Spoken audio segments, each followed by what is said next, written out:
Kerry Katona, 42, has cleared up reports that she labeled her marriage to Brian McFadden, 43, as fake, sharing that it was entirely genuine.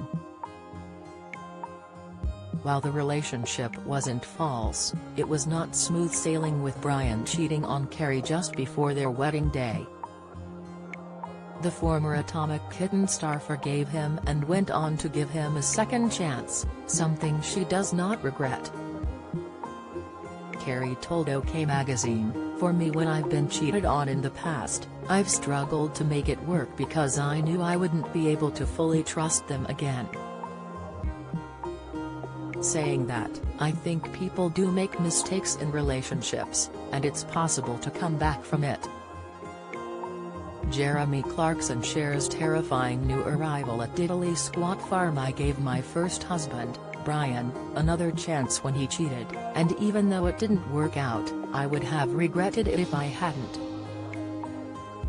The two pop stars tied the knot in Ireland before a star-studded reception of 250 people, including Dane Bowers and S Club 7.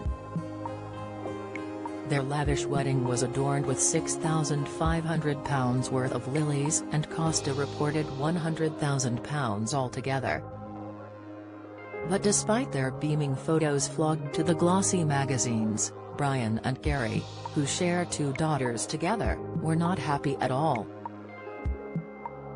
Westlife star Brian later revealed he had only ever kissed one person before Kerry, and he had simply been overwhelmed by her love.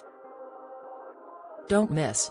Piers Morgan says BBC presenter claim is a scandal that will rock Britain. Latest, Rylan furiously denies has axed BBC star who paid Dean for explicit photos. News, Harry biker Dave Myers in tears getting back on bike after cancer battle. Update, "I was very young when I met her and no one ever loved me before. So when Kerry came along and wanted me, that gap was filled and I felt good simply because I had someone to share everything with," he told The Independent in 2007.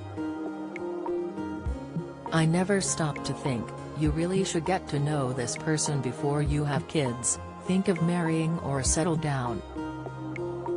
So then, when we had the first baby, bought a house, spent time together, and Westlife became the same thing over and over, I woke up one morning and realized, this is not what I want to do with my life. I don't see myself being with this woman in 20 years, she's not who I'm meant to be with, we don't have anything in common."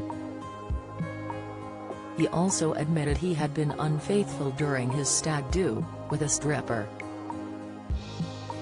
"That stag night story started our marriage off badly, and if I'm to be completely honest, the day my marriage ended was that stag night, before I even got married," he said. "That was the time I felt, this is not supposed to be." That was the first crack and everyone saw it. Kerry is said to have discovered the harrowing news by reading it in a newspaper. To read the full interview, pick up a copy of OK magazine, on sale Tuesday, July 10, or visit ok.co.uk.